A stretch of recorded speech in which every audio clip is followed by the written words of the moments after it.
I feel that the one great thing about AI that humans really, really can't do, especially when companies scale, is have an understanding of every part of the business at real time and be able to get all that information and have that in this centralized area.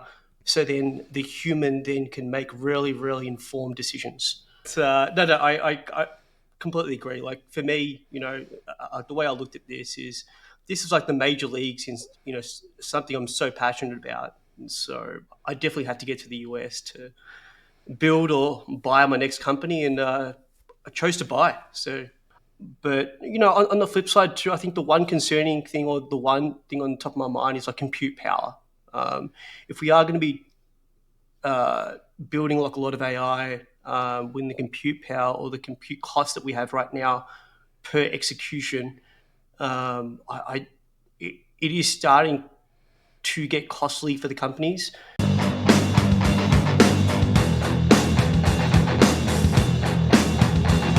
Hello, and welcome to the How to Exit podcast, where we introduce you to a world of small to medium business acquisitions and mergers. We interview business owners, industry leaders, authors, mentors, and other influencers with the sole intent to share with you what it looks like to buy or sell a business. Let's get rolling.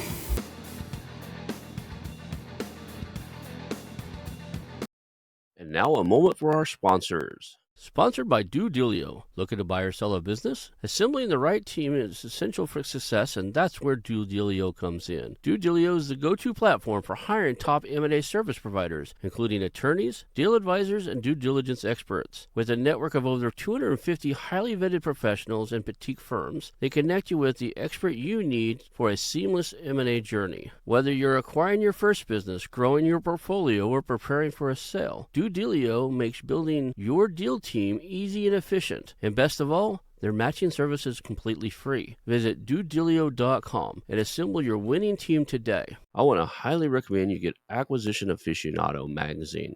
Every month, Acquisition Aficionado magazine brings you tactics for business buying and selling you won't find anywhere else. Learn firsthand from industry leaders who share their success stories, featuring in-depth interviews and stories from leading figures in the business acquisition industry. This multi-platform mobile magazine speaks to acquisition entrepreneurs wherever they are in the journey. And I want you to visit acquisitionaficionado.com today. Hello and welcome to the How to Exit podcast. Today I'm here with Sanket Bhasin. He is the founder and partner, managing partner at Spring Street Capital, a software-focused search fund in New York. Looking forward to chatting with you today, man. Thank you for being here. Thanks for having me on the show. Huge fan, so it's a privilege to be on the show. Awesome. So we always start with the origin story, man. We always start with kind of where you're from. How did you get into this space? What have you done before you got into mergers and acquisition, that type of stuff. So bless us with your origin story. Kind of give us a lay of who you are and how you got here. Yeah, sure. Do you want the short version or the long version? Give us the detailed enough version. I don't need to know like, hey, I was born on Elm Street, but just kind of give us enough information and kind of know who you are and what brought you to this spot. Yeah, sure. Grew up in Australia, exposed to entrepreneurship, I feel, extremely young age. Dad's dream was to always to buy business. So I was lucky enough to spend every Sunday cruising around Melbourne looking for a business to buy with my dad.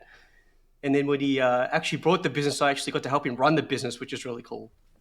But I feel that experience just really gave me these two things. One is a deep respect for entrepreneurs. I feel that, to this day, some of the smartest people that I ever met, and also the most interesting, were entrepreneurs. And I just got to meet a lot of them at an extremely young age, when kids were deciding who their superheroes were. So for me, an entrepreneur was definitely up there as a superhero. And the second thing, I was pretty lucky to know that, I always wanted to be one of these really smart, interesting people. So I feel the last 18 years I've just done that, just tried to be a smart, interesting entrepreneur myself. So I founded two software companies pretty early on. I'd say one was called Smart Therapist. Essentially, that was a health tech SaaS platform. It was bridging the gap between a physical therapist and their patients. The problem that we were solving at that point was, the physical therapist would outline this great strategy for their patients to get better, and they would write on this like piece of paper. This was back in 2008, 2009 time, and the patient would run off with the exercise they had to do. Half the time they lost those exercises, but B, they forgot how to do those exercises. And so when they were going back to see the physical therapist, they wouldn't know if, is there strategy flaw, or is this person just not doing the exercises? So primarily it was a very straightforward platform, really. We were just trying to solve that problem. And then it turned into this beast of an analytics platform. We had exercises within the platform, and it started to turn into this patient management sort of platform, which is great. We had users in scaled that to 52 different countries. We had a white label with the Australian Olympic team, Chinese Olympic team were using a white label too, which was great. And so ended up selling that one, or selling out my stake there, and then started another business, which was Communicate This. And that was basically a business process outsourcing firm called specifically for software engineering. So when I was building Smart Therapist, a lot of my friends were also founders. They had this problem of, hey, we're just trying to upscale our teams here, and specifically the engineering teams. You built the systems and processes to do it. Can you teach us how to do it, or can you do it for us? So I just said, well, I'm doing nothing right now. Let me just build out a firm, and we can sort of help you guys out at scale. So we set out to do that pretty early on. And then we started building websites. Then we went into digital marketing as well, and ended up building venture builds for big companies too by the end of it, which was great. Sold that business too, which was awesome. And then went to business school. I always wanted to learn how to better scale my businesses versus building them from scratch. I always thought that, I kind of look at businesses, if you sort of come up with the idea, build these MVPs and get traction is like this one stage. And second stage is scaling, diversifying, and growing or exiting there. I never just had too much of that experience, and I just wanted to learn more how to better do that. So went to business school, which was a incredible experience. I really enjoyed it. I learned a ton, which was awesome. And then after that, I joined BCG Digital Ventures to specifically helping out on one project. And then after that, I joined the venture building team at Shell Oil Company. Yeah, we're building and investing in technology specifically to optimize the upstream part of the business. So essentially, how to find oil and extract it faster and smarter than they've never done it before, which was awesome. Absolutely loved it. Did that, had a small stint of consulting after that, and then started Spring Street Capital. So the model you chose on Spring Street Capital is the search fund model. Why that model as opposed to just doing an SBA loan and buying a small company, or what made you choose the search fund? Yeah, in terms of the search fund, I think the really practical response to that is like the market opportunity is what drew me in. Realizing I've got the perfect skills and experiences is really what sparked my interest. And I feel like the amount of control, ownership, and mentoring that came with a traditional search fund is what got me absolutely hooked. I feel that people think that you just become like an employee of investors at some point. And, I spoke to a lot of searchers before I got into this space. I spoke to a lot of investors as well into, what they expect from the searchers that they back to. And, like you really do get a lot of autonomy to be creative and to run the firm as you want to run it. It is very much so a spot as a CEO and entrepreneur sort of leading the firm. So that got me really excited. And then just on like a personal note, I feel that I've worked for some of the best companies in the world, especially since arriving to the US. But I still never found that level of fulfillment, that I had when I was owning my own businesses. to some degree, like you do lose a ton of ownership in your work. You lose a bit of control in your life trajectory as well. And you kind of lose that financial upside that comes with entrepreneurship too, which, these are the things that really gave me fulfillment. And so the search fund model, I feel it just gives me the opportunity to work on the things I enjoy the most and get back to control and the ownership I always wanted. And also the main point to be an entrepreneur again. Yeah, a lot of people don't understand that. A lot of our listeners don't understand the difference between the search fund model and a standard model. And what they don't get is and I've interviewed quite a few of the guys who fund the search funds and who invest in searchers. And there's a model to it. They don't typically plan on or even want the searcher to find the business in the first 6 to 12 months because there's a mentoring that needs to happen. They're usually Mm, taking these guys like adult children. That's what I call them.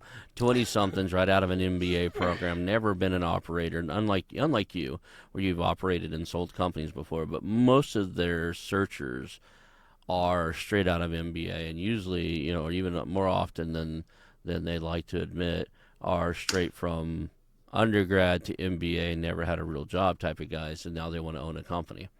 mm, So they use that time. They use that 12, 18, 24, 36 months to mentor them, to toughen them up a little bit, to show them through the evaluation process and through the due diligence process of all these companies what went right, what went wrong, yeah, and it's a multi-year mentoring thing to get them ready to be a CEO, right? yeah, And it gives the funder, the person putting financial backing to the searcher, the ability to see what you're really made of, right? They get a real good indication of whether or not you're a horse they want to, back in this race.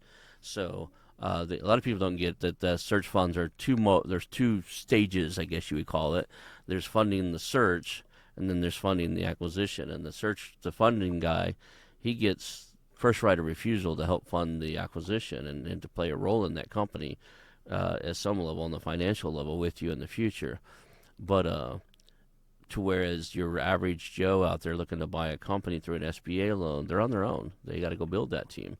They don't yeah. have some, alumni from their college, investing money in them who's done it 2 or 3 times, who, they don't have built-in mentors. And that's one of the things I like about that search fund is it does come up with usually, most of the people who fund you are willing to willing to lend you their ear to you. They got you got their money, now they're willing to give you their advice too, right? When you need it.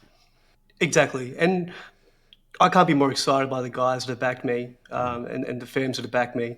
They've just been an incredible amount of support. Like I was just on the phone to an investor literally yesterday. It was, yeah. And we're just talking about sourcing strategies. Hey, this is what I'm doing. This is what's working. Look, what are you guys seeing within your other portfolio companies and your other searches that you backed? And they've got like this really great view of like, hey, this is what's working right now, and this is what isn't. Potentially try this, and it's never a hey, you should do this. It's consider this approach. At the end of the day, it's up to you, but consider this. And so I think it's a really good thing for the investor too to see how you work, but also too for us to see how the investors work as well. My sort of goal is to absolutely have my investors on my board as well when I acquire, and so to build that relationship now to see how we work well together. Hopefully, we do work well together. But see how we work together now is extremely important for me too, right? Because I'm trying to buy these companies and hold them for a very long time. And so, you are sort of getting married to these investors to some degree. So it's a good little testing ground for me for the next 2 years to test that out. I've always seen that as the differentiation between having a search fund deal and having, or any deal where you have outside investors, and then using some other financing and buying it yourself. I've always seen, so anytime you take outside investors, there's got to be an exit at some point. That's how they realize their money. That's how they get their money back on their side of the fence to use it for their friends and families, right? That said, what's the horizon on your search fund? Are you looking to acquire a company and hold on to it for 5 or 10 years? I mean, what's the story you tell the investors as to when they're going to get their capital back? Yeah, Spring Street Capital is definitely like a long-term hold uh, sort of firm. Like we definitely think in decades, and so that's something that's really important to me. Again, I think in terms of the holding period, it's definitely going to come down to the type of company that we acquire, what's sort of like the macro sort of environments in that space, et cetera, et cetera. But you know, the investors are all backed me. We've all got that long term hold vision in the back of our minds, which And is great. there's ways that to force liquidity and give them a way out, right? There's secondaries. There's ways to do this where you can, go public and have a capital event, or you could, Yeah, sell their interest on a market as a secondary with a proper firm. There's ways for them to, if they need out one out. I was just curious on what's the story you're selling. So it is a long term hold co. absolutely. And like again, worst case, if they really do need them, to your point, there's absolutely ways that we can get them that. I've just had one of my investors, which was a searcher too. He sort of just went through like a recapitalization, just brought them all out. So there's definitely multiple ways to achieve that, but I think like as like a foundation, like my mind is definitely long term hold, and the investors that I have backing me too, it is definitely as long as they can hold for it as well. You've already been successful in a couple startups. Why go down this path as opposed to not starting another one? I mean, I still fight the urge. I mean, to this day, like I actually broke out one of the no code generators that they started writing an app because I thought, hey, here's an app. I have an app idea. Let's just plug this away, and then I realized I don't want to do that. Like product market fit, all the night, all this stuff. Like, will it work or Yeah, not? yeah, If you're gonna create one, you might as well create 10 because only 1 in 10 succeed. yeah, yeah, yeah. But No, no, it's so true. I feel that if you do look at my past as well, like even when I was doing the venture buildings for corporates, it was like this whole early stage, figuring out the idea, putting that MVP out, and getting product market fit to some degree. I feel that search gives me everything I loved about building startups. To be honest, the control, ownership, the freedom to make my decisions, building and leading the team, which is some of I feel the most rewarding parts of my career is actually building and leading my own teams and seeing these guys grow and succeed.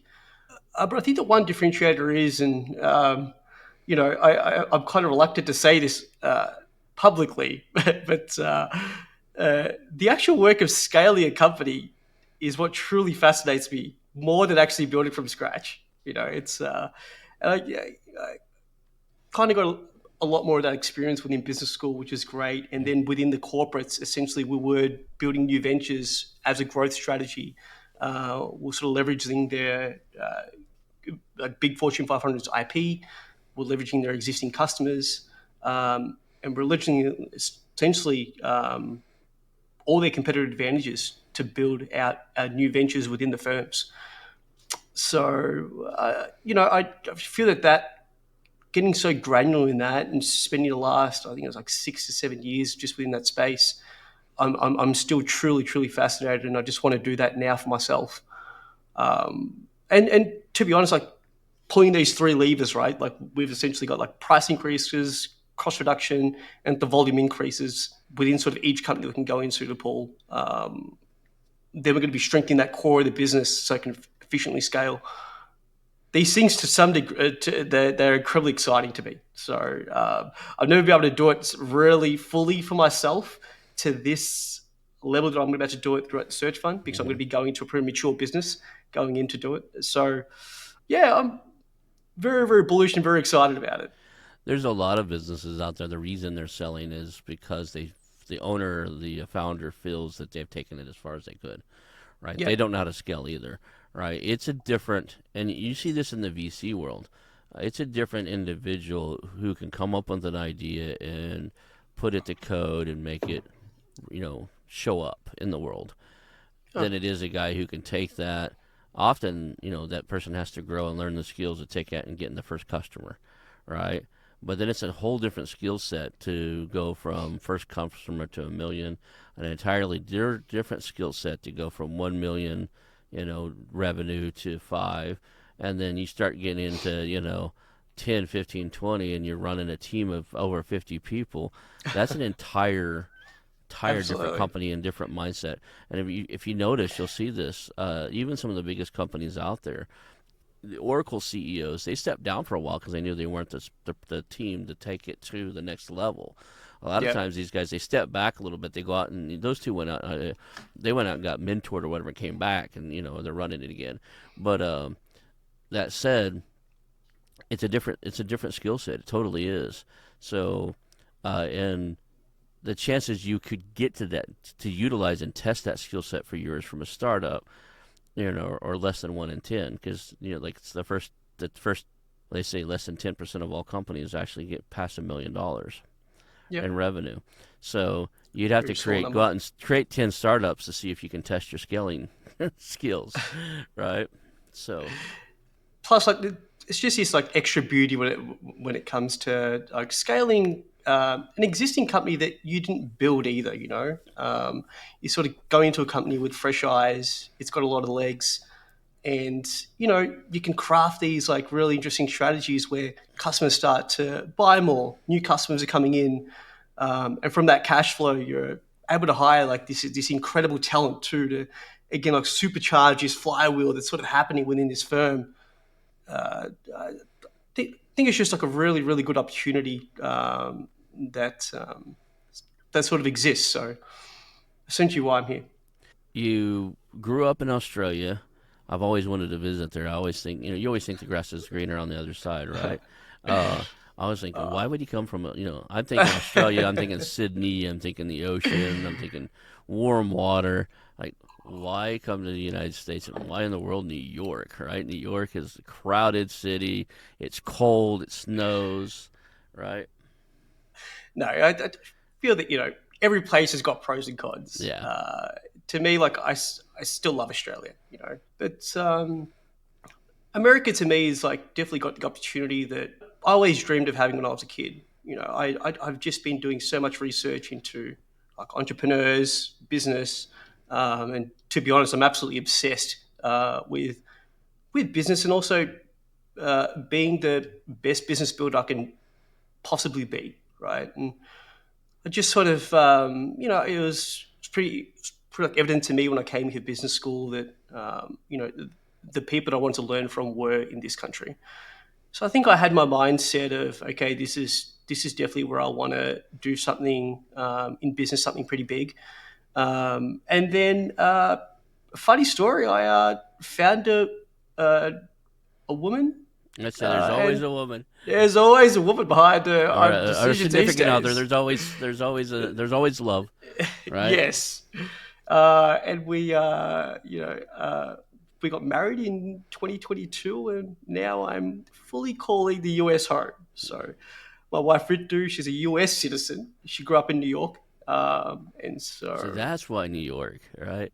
The same reason I'm in California. I had no intentions on ever coming back into this godforsaken place, right? But my wife is from here. Her family's from here. It's beautiful here. It's just the politics and the economics of being here is just doesn't make sense. Highest taxed area in the world, probably, in the United States anyway, it's very and costly. yeah, Yeah. very costly in the gas, very costly in everything we do. A loaf of bread's $5 and something here, right? The only place I've ever been That- that's more expensive is when I lived in Hawaii, right? yeah. And they had to bring everything over there on a boat, you know. And there's something to be said, like there's something to be said about moving to a location. You were talking about locations and stuff. Putting yourself in a location to where you're not distracted, right? Let's take a raised condition, a really strange raised condition. One of the main reasons I think that our United States prison system fails is because when people come out on parole, they stick Yeah. them back in the same city in the same environment they came from. I think honestly, if you took somebody and put them in a foreign environment totally where they didn't know anybody, they couldn't go back to their own trends, they couldn't go back to their old neighborhoods, their old ways, and you gave him a job. Somebody in Tulsa ends up spending 5 years in prison. He goes to Dallas when he gets out, and he has to spend 3 years there. He's got a parolee, he's got a job, he's something like that, and he doesn't have any connections that he's had before. The return would be so much less. I think the same thing's in startup. I think if you really want to be an entrepreneur, you got to look and take yourself out of your comfort zone, go somewhere that's a common thing that happens, right? If somebody wanted to create something in the vacation destination or vineyards area, or in the wine industry, they should come where I'm at, right? This is all vacation, vineyard, spas, everything that's hotels, bed and breakfast, zip lines from the redwood trees. I mean, that's the businesses that are around here. But if Yeah, you wanted to be in tech startup, you wouldn't come up here because you're not going to be able to find employees, like unless they yeah. all remotely work. To be completely honest with you, if I was starting uh, a winery, I'd definitely stick to the Yarra Valley in Australia. A beautiful place for a Yeah, winery. right. So But no, I completely agree. Like for me, the way I looked at this is like the major leagues in something I'm so passionate about. And so I definitely had to get to the US to build or buy my next company, and I chose to buy. So here I am. there we go. So what are you looking for? What is the buy box is what we like to call it. Like, what is your buying criteria for a company? Yeah, looking for vertical software company, specifically serving energy or healthcare sectors. So it's like hyper niche, sort of like mission critical software, 1 to 20 million ARR, 10 to 40% profit margins. Just really good customer relationships and like an engaged, committed team with it. Did I miss the part where you said like what industry? Is it medical? I mean, is there any particular? I think like totally missed that. Yeah, vertical software serving energy or healthcare sectors. Okay, energy or healthcare. Yeah, So it's interesting. I know of an energy company related software company that tried to sell a while ago, and I don't know where their status is right now. I told somebody else earlier week I need to check in on it, but yeah, they do. They're kind of a SaaS software company, but they do the hardware too. They install the remote metered meters, yeah. and one of my old military buddies worked there. I knew they were for sale for a little while, and then the deal fell through, and then I don't know where they're at right now. But Well, they have a if it software component side of it. So they install the meters, but the biggest way they make their recurring revenue is they help monitor small municipalities and even military bases and stuff like that. They yeah. give them software to monitor usage and detect certain things and look for anomalies and stuff. Yeah, no, it's maybe if it's still in the market, I'd love to speak to the owner. So Yeah. Well, we're giving some really good referral fees too, Ronnie. So this was a $25 million type of deal when the first time it went through, I think. So but okay. it failed. But anyway, I don't know where that status. I haven't checked on the status of that in a while. But that would be kind of in that space. You're talking about when you say energy, you're looking at any type of energy type of projects, renewable energy. Is there anything that really catches your interest? Yeah, it's sort of just exploring right now. Mm. So again, like I'm just sort of really looking at the sort of metrics of the business, customers as well, and see if we can deliver some value there, right, from our expertise. Myself and the investor group, we do have specific expertise within both of those areas. So, if we can go in and definitely add some value there, absolutely happy to take a look. I was just reading an article this morning on the future of on the healthcare industry. It was a brief Yeah, article, but it was talking about um, medical documents and medical records are something like a $350 billion problem. That's what it costs these medical industries to do it, and there's some companies out there trying to tackle that problem with AI. What do you see as the future of like kind of software and where it's going? And do let's just start with that. Where do you see? I have a little bit. What do you call it? I want to say I hate the word negative, but I have a negative view. I have a negative view skepticism. of what the future of a programmer looks like. I honestly think there's gonna even I think Facebook dude. I just totally draw a blank here. Mark Zuckerberg. Even he said earlier in the week that by the end of next year, the following year, like most of his programmers will have to be above the mid level because AI is replacing all the lower to mid level programmers. Yeah, yeah, and I'll definitely agree with that sentiment too, right? And so I think like it's, and I'll be completely honest with you. Like, I think it's the most exciting, incredible time for a person like me, with a person with my expertise, to be in this space. Mm-hmm. I think like AI is really increasing the productivity of these engineers, which is awesome. And if you look at like what an engineer does, I feel that it's like four specific things. They design software, they code, they test and debug, and then they maintain the software. Is like they're four core things that a software engineer would do. And I would say that, the coding, the testing and debugging, and the maintaining it, we're probably my view is like we're probably going to see a lot of AI helping to do that. I don't know if it's going to be 100%, but there is going to be like a, a huge lift from the AI to help the engineers do that, which is great. And that just puts focus on more on the designing software, right? The brains and like what actually needs to be built and how it plays within code bases and how it plays within other parts of the business and connecting everything together to create like a more efficient system internally and also deliver better value for the customer, which is awesome. I just feel that the software company is going to be getting built. I think the gross margins are going to start to hopefully increase at that, because there'll be less people required to have the same amount of output as today, which is great. But on the flip side too, I think the one concerning thing, or the one thing on top of my mind, is like compute power. If we are going to be building like a lot of AI, when the compute power or the compute cost that we have right now per execution, it is starting to get costly for the companies. And from what I'm seeing, the customer just they there's like an expectation of the software firm to eat up that cost, and for the customer to have just like this fixed fee on their software like they did with SaaS. And so that's going to be interesting. I'm like really interested to see how that plays out. I feel the one thing is just the cost of energy has to decrease for something like that, for that specific cost to decrease. Getting better technology coming through, so quantum, pumping at execution cycles faster, smarter as well. That might have a huge impact. But I think that's where my research is right now. In sort of how to keep that AI cost down. Is the AI cost around the learning mechanism, or is it around the actually execute? So meaning that if I tell AI right now, here's here's all my financial data for the last 3 years, pull out leading indicators, pull out, give me analysis, and it has to go through all those numbers. Is it a crunching of those numbers that uses that compute, or is it like all the learning it took to get up to that point to be able to do it? Yeah, we a bit of both. Oh, is it? Because I know they're building out these incredible data centers easily. Elon Musk just built out something that's like way more powerful than anything we've ever seen. It's got the most powerful computer known on the planet. I'm sure probably three-lettered agencies have something to beat him. That said, he's putting a lot of money and energy into this, and then you got places like Nvidia building, computers.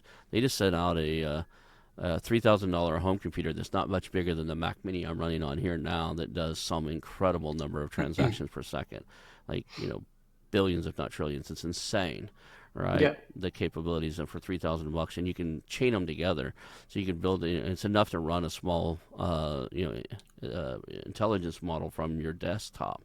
So yeah. that said, I'm just curious as to what can't not be done by the AI in the near term.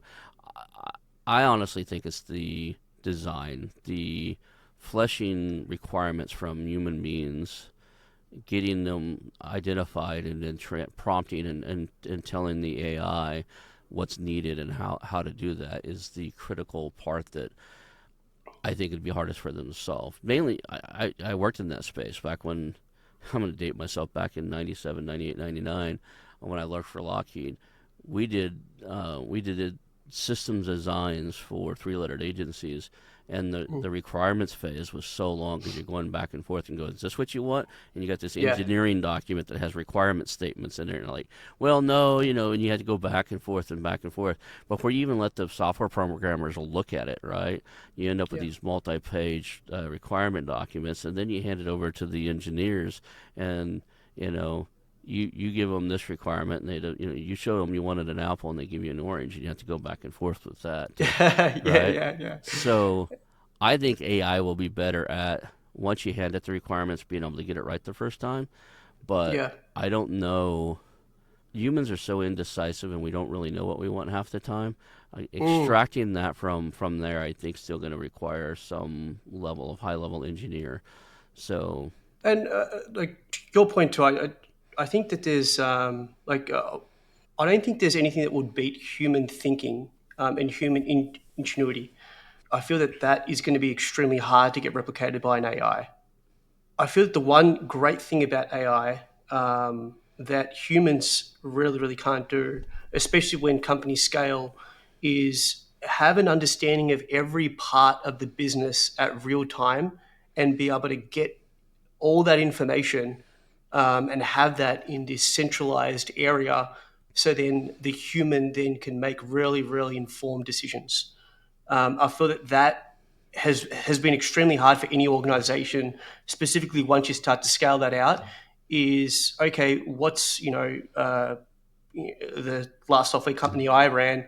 There was a finance department, operations department, marketing department, legal, SecOps, RevOps. We had engineering, data science, the design department, the UX design, and every one of those teams were dealing in like little silos and doing their own work, right?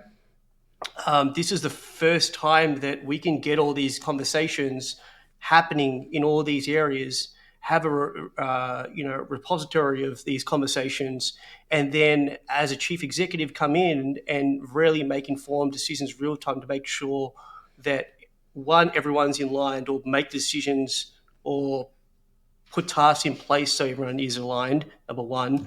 But number two, have a really strong understanding of where the business lies at any given point. And number three is develop strategies that are going to be, I think, stronger than ever. And I think that that's where AI is going to really, really come in and connect everything together. And we're going to be able to act on it. So I think that's what I'm most excited about. I think the Gen AI stuff, I'm very, very skeptical on still. And I know it's going to get better. I know it is getting better. It's come a long way already. But the Gen AI stuff, I'm just not as bullish as like what I thought I you would be. know, I would have said a few weeks ago when I was reading up and watching and what they're doing with the latest version of ChatGPT and stuff, and everybody's claiming that's probably AGI. I don't think it is, in the sense that one of the guys I was watching on a podcast, he said something very clear that made it make sense. He says, "I can teach a 10-year-old how to unload and load a dishwasher in 10 minutes." But if I were to teach an AI tool that, a robotic AI tool that, it would take, a couple $1 million in months until we can get to where you can teach, I can teach a 16-year-old how to drive a car in 3 to 4 hours in an empty parking lot. And then it took, billions of dollars and billions of data points to teach self-driving and, cars to do what they're doing now, and they still don't do as good of a job as a human being. So until you can replicate the human's mind to absorb data and to put it into order and to act upon it, you're not at AGI. And that's something that wasn't from me, that was from him, and I got it then. I was like, okay, yeah, this 3.0 model can do math better than the top 97% of PhDs, but a single mathematical problem costs $13,000 worth of compute cycles to get done, right? Yeah. That's just not economical at that point. So Yeah, yeah, and I just feel that people discount humans. The like the human brain is just it's just like an incredible thing that sometimes gets discounted a lot. So again, I'm really bullish on the human brain, and yeah, and definitely think there's a part where sort of AI is going to come in and make the human brain even better and our thinking better. And I'm sort of hopeful that society as a whole is going to benefit from this transition that's sort of happening. The counter argument to that though is we're in the AI's way right now. We're limiting AI and not allowing it to do its own thing. So there's been multiple times now where even 2 or 3 years ago, I read an article where Google had this AI and it created its own language between two of its computers and started writing code that the engineers couldn't understand. It was communicating in a language they didn't know what it was, and it was expanding its code base and its knowledge on its own. So they unplugged it, right? They freaked out and unplugged this thing, and I honestly think that the only way that super intelligence is going to happen, what they call artificial super intelligence is going to happen, is if we build a model we trust well enough, we let up the reins and see what it does, and that's a scary thing to do because that's what they call it. That's a pivotal point where it either can go really right and be really beneficial, or it could be really ugly. So Yeah, yeah. It's we definitely gonna have to build some guardrails if we sort of scale this thing out. But I think the right people being put into place, and to hopefully them guardrails are the right ones. But I agree with you. It can definitely go either way. well, you have to be bullish on it if you're going to be buying software companies and plan on being a long-term hold, right? You have to be bullish on the fact that no matter what it is, there's still going to be money in it, and there's still going to be a business in it. That's Um, right. the problem I see right now with these AI models too is the small guys really can't afford to compete with the big guys, right? If if AI goes like some of the other people in the computing space goes like some of the people out there say that AI is going to control it all, then you're talking about maybe less than 10 to 20 companies in the world that have the money to build out these compute infrastructures to even be competing in that, right? Depending on how the economics of that works out, what happens to the other, some odd $100 million businesses that are trying to operate in that space, right? Yeah, no, and it's a good point. I feel that for the infrastructure layer, it's going to be really really hard to compete with these big guys. They definitely have the money, resources, and also the talent to build that out, right? And I think that to compete is yeah, it is going to be really really tough. I feel for the application layer though, is to where we sort of lie, right? Is for the companies that I'm looking for, and the application layer, absolutely. I just don't think that they're and specifically like in vertical software, I'm staying away from horizontal and going specifically into vertical, just because I just don't think that these companies are going to go into every single sector or industry and build really sector specific models to help a really niche sort of vertical out in being sort of more efficient within their operations and to know their business inside out and just get like the nuance that's needed to build out these models. But the second thing, deliver like exceptional value to the customers too of like the software companies. So What's the difference um, between a vertical integrate or a vertical software company and a horizontal company? a horizontal serves multiple sectors. So example is the payment accounting software called Zero. Right. Huge fan. I think it's an Australian New Zealand company. Big fan of it. But you can essentially be in healthcare, energy, real estate, whatever sector you're in, and you could use that software. It goes across all. It's not really specific. So for example, if you had a financial software specifically for the healthcare sector, that would be itemized depending on potentially what the like say if it's healthcare within physical therapy, they have an itemized code specifically for the what you're giving the patient. And so like it wouldn't be that specialized. You'd have to code that all in and do it yourself. But it does give you that just like that general accounting software. A vertical software is specifically, solving the problem for that specific industry. So I'll give you an idea of a company I was looking at the other day. It was software, specifically vertical software, specifically oil and gas, specifically on an offshore rig of oil and gas. And then it was a data analytics platform that was sending data back to the head office and back from the offshore rig.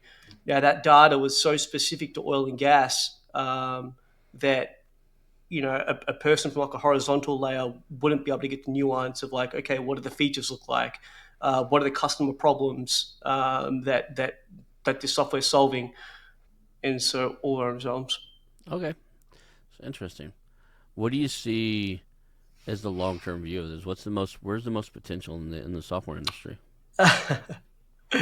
I definitely wish I had a crystal ball here, Ronnie. But you know, from a high level, the Spring Street thesis is the fourth industrial revolution will impact all industries, and we really believe that digital forward businesses are going to outperform their peers, and we can clearly see that playing out right now. I think the those providing those digital solutions, I think, is going to deliver outstanding value to customers, and consequently exceptional financial returns for any investor involved. So I think that we're really, really well positioned within my expertise and my investor group's expertise. I think to really capitalize on this shift that's happening. Awesome. Well, if somebody wants to work with you, or if they have a company they want you to look at, or one of the guys in the audience stumbled across a company that's not right for them, but they think it's right for you, how do you want them to reach out to you? Yeah, I think the best one would be LinkedIn. I'm really active on LinkedIn. So please feel free to reach out, send me a DM. Sanket Bhasin, Sanket Bhasin. And yeah, you can also email me, Sanket at springstreetcat.com. Yeah, two good ways. Oh, cool. And if somebody could only remember two or three things from the show today, what would you want them to walk away with? I think people should be really excited about this new shift that's coming in. These companies, I feel, are going to be even more efficient than what they are through technology. So get excited for that shift. If you're in the vertical software space and you've got a company within energy or healthcare, I'd love to speak to you. So please reach out. Worst case, if it's not a good fit or it's not the right time in selling your company right now, or not a good fit, we're always here to help out, for you to build your companies. We're a team of heavy software operators that have been building companies in this space for a really long time. So we're doing our best to put out a lot of resources and a lot of white papers for you guys to build these companies more efficient than ever, which is great. And yeah, happy building. Awesome. Well, I thank you for being here today. Hang out for a few minutes. We'll call that a show. Appreciate it. Thanks for having me. This episode of How to Exit is brought to you by Final Ascent, the boutique M&A firm helping lower middle market business owners achieve their ultimate exit. At Final Ascent, they know selling your business is one of the biggest decisions you'll ever make, and they've been in your shoes. Their team isn't just made of advisors. They're experienced business owners who have successfully navigated their own exits. Final Ascent specializes in preparing businesses for sale, building value, and connecting with a national network of qualified buyers who will compete for your business. They don't take on a client unless they're confident they can sell your business at the current market maximum value. Whether you're ready to sell now or planning for the future, they'll craft a roadmap tailored to your unique goals so that you can walk away with maximum value and a peace of mind. Start your journey today at Final Ascent. That's www.finalascent.com, because your next chapter starts with a successful exit.